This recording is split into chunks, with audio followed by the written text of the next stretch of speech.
members present here, Your Excellency, sir, we wish to welcome you at this juncture to kindly make your remarks. Welcome, Your Excellency. May we be all upstanding as we welcome His Excellency.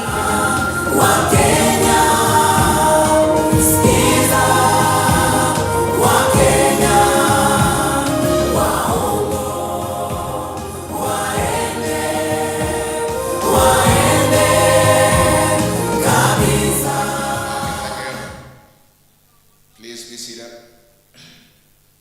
Let me take this opportunity to welcome all of you here for this very brief ceremony.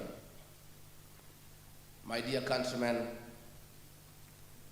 today marks an important day in the history of politics and democracy in Kenya. We meet here in response to the state of our nation, politically, socially, and economically.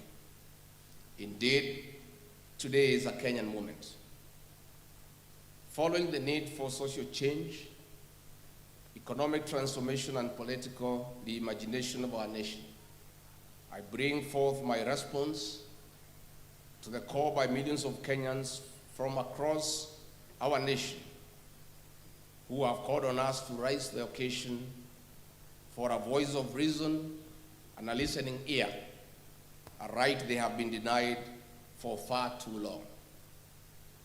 Patriotic Kenyans here at home and abroad have spoken to us clearly towards reforms for a better Kenya. The current despotic regime has failed to listen to the voice of the Kenyan citizen. That is why our great nation is sinking under heavy and punitive taxation, poor public delivery, skyrocketing cost of living, raiding of the payslip, poor health care, bad policies, and poor governance, insecurity, pathological lies, among others. Listening to the people of Kenya, who are supreme, is a calling. Leaders must make this calling a deliberate choice and not a government favor. Active listening to the people is therapeutic, a solemn duty, and the right thing to do at any given time. Dear Kenyans, I've spent the last 6 months in my Omanyoro residence listening carefully to Kenyans who voluntarily called on me in the village. I've widely consulted Kenyans from all walks of life. I've also engaged in countless consultative meetings and debates with opinion leaders, religious leaders, the business community, Kenyans living in diaspora, the professionals, university and college students, and ordinary Kenyans. I've held countless virtual meetings. I've held countless media interviews on both national, local, and vernacular stations. I've further engaged the young people on all social media platforms, including X and TikTok. One thing is clear, Kenyans are bleeding. They have nobody to hear their cries. Kenyans have confidently told us that the socio-economic and political problems we face today as a people are as a result of leaders not listening to them. Kenyans have told us that they want to actively participate in the leadership and governance of their country. Kenyans have boldly told us that they have solutions to the problems we face today. Kenyans have told us that their aspirations and their hope as a people, united under one nation, is under serious threat. Kenyans have told us that the future of this great nation lies not only in the hands of the Gen Zs and the millennials, but also in their potential that remains greatly untapped. They are knowledgeable, they are creative, and they are harmless, patriotic sons and daughters of our nation, whose one of their major demands is to be listened to and included in leadership. That is why today, among the top officials we unveil here, we have many of them who are millennials and Gen Zs to lead our party. Like-minded Kenyans have spoken to us and told us that they are tired of corruption. They are tired of abductions and extrajudicial killings. They are tired of state capture They are tired of organized and state crime and violence. Kenyans have told us that they need a peaceful nation where the rule of law is respected, where education system is working, and where health care is not a privilege but a right. Kenyans have told us that they need a nation that is respected at the international forum. Kenyans have told us that they want to be listened to. My fellow countrymen, our nation needs a restoration of dignity in the spirit of the unfinished business of multi-party democracy. Our sense of duty to patriotism and nationhood towards a new Kenya, where every citizen is listened to, has come.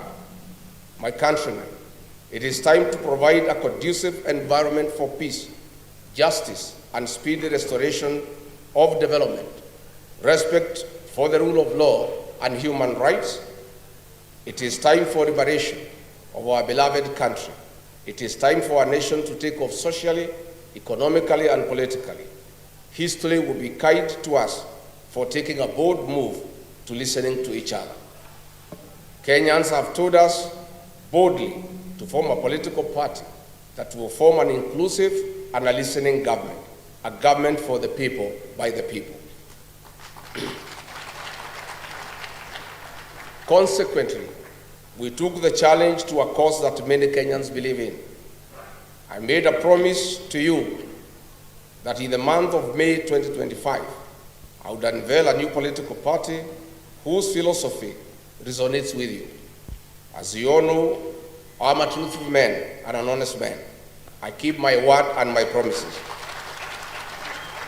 I detest lies, and that is why I disagreed with the liar number one. We finally have a political party that belongs to all of us, where every Kenyan is treated equally. Our new party is Democracy for the Citizens Party. Our party slogan is Sikiza wa Kenya. But if Kenyans want, they can always interchange it with Sikiza ground. Our party symbol is a listening ear. So, tukisema DCP, unasema Sikiza ground? DCP? DCP? Ama Sikiza ground? DCP? DCP? DCP? Tuko hapo.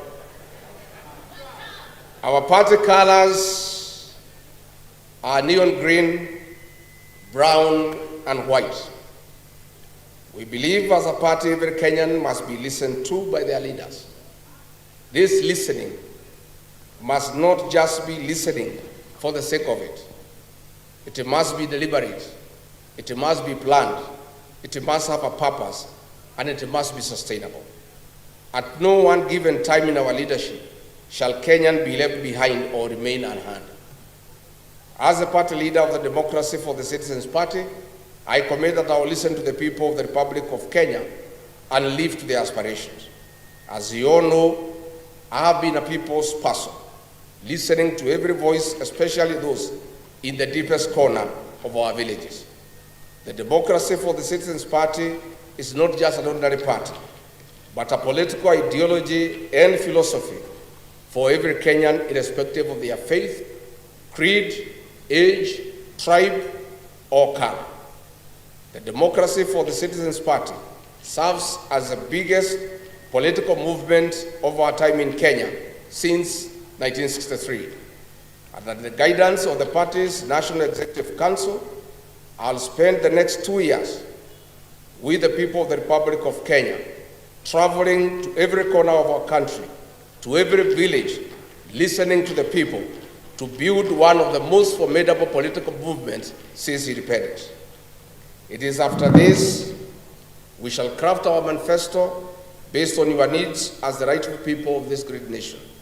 We, the DCP party, are committed to the respect of human rights and freedoms. integrity in leadership, rule of law, social justice and fairness, devolution of power and resources, equity,